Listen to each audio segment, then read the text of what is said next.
इस तरह से हिमाचल नगर की महिलाएं बड़ा सुंदर मैया मैना परछन को खड़ी हैं। सबसे पहले 4 मुख वाली श्वेत केस वाली हंस में सवार ब्रह्मा जी। मैया मैना ने तिलक किया। नारद जी बगल में खड़े। मैना ने पूछ दिया, नारद ये रिश्ते ब्रह्मा जी महादेव के कौन है? नारद जी ने कहा, मैया ये भोले महादेव के रिश्ते में पिता तिलक। दूसरे नंबर में भगवान विष्णु तिलक हुआ। 4 पूजा वाले शंख चक्र गदा पद्म इत्यादि धारण किए। कौन है?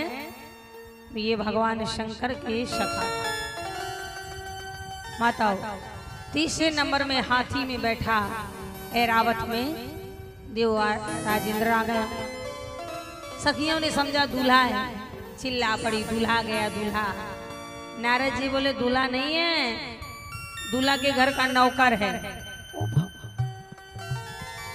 बाप रे बाप, दूल्हा के घर का नौकर हाथी में।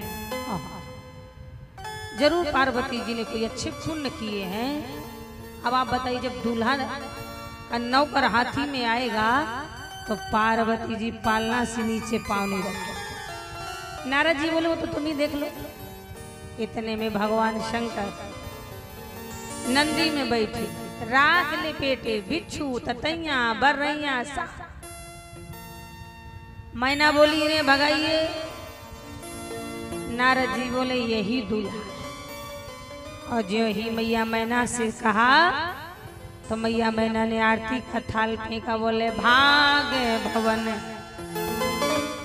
इतना विकराल वेश था। भाग भवन पैठी अति त्रासा, गए महेश जहां जनवास। मैना हृदय भयो दुख भारी, लीन्ही बोले गिरीश कुमारी। मैया मैना ने पार्वती जी को गोदी को में बिठाया। रूप निहारा, कितना सुंदर। माता पार्वती जी को रूप निहार के गए। वो कहने लगी, महाराज इतना सुंदर बेटी को मैं इस बावरे पागल राग लपेटने वाले मुंडों की माला पहनने वाले कभी नहीं विवाह कर सकता। माताएं कहती ना, मैं अपने जिंदा जिंदा दामाद अच्छा हो। हर माँ की यही कामना होती है कि मेरी बेटी का जो दुल्हा हो, यानी मेरा जमाई बगल वाले से कम न। मैया मैना भी कह रही है, तुम सहत गिरते गिरो, पावक जरो जल निधमाओ परो, जियत विवाह ना हो करो। विवाह नहीं कर सकते, बारात लौटा दो। तब मैया पार्वती जी ने अपने माँ के आंसुओं को पूछा, माँ कर में लिखा जो। बड़ी सुंदर बात। कभी कभी माँ बाप कितना अच्छा भी घर द्वार परिवार ढूंढ दे, और अगर बेटी के भाग्य में नहीं है तो उसे गरीबी ही झेलना पड़ेगा। और कभी कभी माँ बाप कितने भी बुरे घर में डाल दें, अगर उसके भाग्य में है तो महलों की रानी बन के ही रहेगी।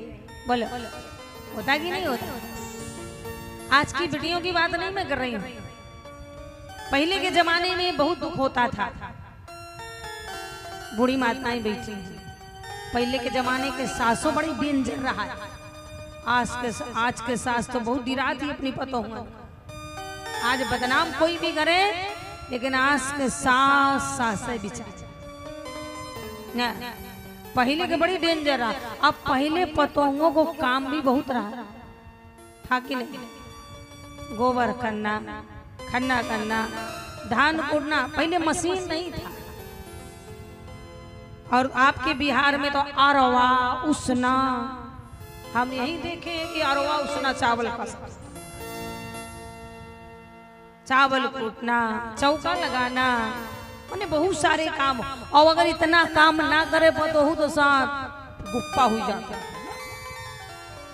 भला बुरा। तो पहले मोबाइल भी नहीं था। इतना पढ़ी लिखी भी नहीं थी, चिट्ठी पाती। और आज के जमाने में सास कुछ कह दे तो बेटी बा मम्मी मम्मी का हदी लगा कि मर जा फिर देखिए। हाँ, सबसे ज्यादा तो आज बेटियन के घर महतारी बिगाड़ रहे, सबसे ज्यादा बेटी का घर बिगाड़ने माँ का हाथ। दिन भर मोबाइलिए में लाग रहा है। अरे बेटी का विवाह कर दिया है, कन्यादान कर दिया, अपने घर गए क्यों? दूध में दही डाल के छोड़ दो तभी दही जमेगा, और उस दूध में कितना भी खटाई डालो, अगर उंगली चलाओगे न दूध रहेगा न दही। वही बेटी का जीवन है। विवाह किया, कन्यादान किया, सेटल होने दो। बार बार फोन करोगे, उंगली करोगे, ना ससुराल की रहेगी ना माई। याद पहले के जमाने में इतना साधन न रहा। बिटिया साल 6 महीना बाद मैके पहुंचत रहा है। अगर महतारी से कुछ कही दे तो महतारी धीरे चुप चुप चुप, बाबूजी को नहीं बताना। महतारी चुप चुप, बाबूजी को नहीं बताना। अरे बेटा नया नया है, तेरा विवाह हुआ, देर लगेगी, धारो धीरे। माँ समझाती थी और बेटी भी कहीं कहीं समझदार होती थी। शायद मेरे भाग्य में यही लिखा। बोलो तो कितना तकलीफ संघर्ष आप लोगों ने किया, पर आज सुखी हो ना। आज क्या तकलीफ? कुछ भी तकलीफ नहीं। गैस से भोजन बनाओ। अरे बड़ा सुंदर, हर घर में नलकूप पे पानी भी नहीं बाहर भरने जाना है, नदी तालाब भी नहीं जाना है। यानी बहुत साधन है, तब भी हम दुखी हैं। पहले इतना सारा काम, तब भी हम दुखी नहीं करते। तो हर माँ की तमन्ना होती है कि मेरा दामाद अच्छा। मैया मैना ने भी किया तो क्या गलत किया, पर पार्वती जी ने भी बड़ा सुंदर एक बेटी की तरह समझाया। माँ करम लिखा जो बाबुरु नाही, तौकत दोष लगाई। अगर जिसके भाग्य में लिखा है सुख दुख, उसे कोई बांटने वाला नहीं। तो मैं सने मिटही की विधि के अंका, माते व्यर्थ जनु लीहु कलंक। इतना ही नहीं, मैया पार्वती ने बड़े भाव से समझाया कि जन्म कोटे लगी रगरी हमारी,